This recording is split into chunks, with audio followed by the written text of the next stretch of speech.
Sana next year, mas matimbang na yung saya kaysa sa lungkot. Sana next year kaya na natin kahit maraming pagsubok. Kasi grabe din yung taon na to. Daming nawala.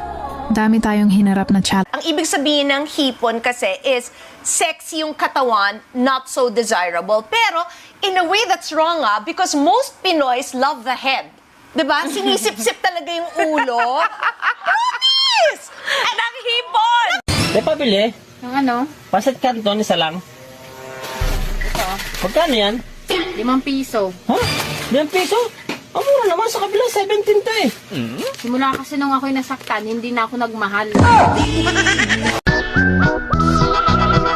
Nay! Nay! Paminaw sa! Kung muda ko kunay ba? Liwatsod kay kunin mo, nay? Liwat kay kanako ana. Ikaw jo na mo liwat kanako. Laina po na inay, oy!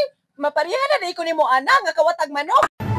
Tinuod gid itong giingon nila nga kung ikaw rang usa wa gid kay kauban.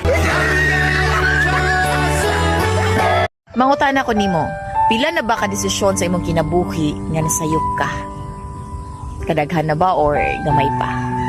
Pero kabalo ba ka igsuon, ayaw gyud na kagul-i kung nasipyat man ka sa imong mga desisyon sa kinabuhi.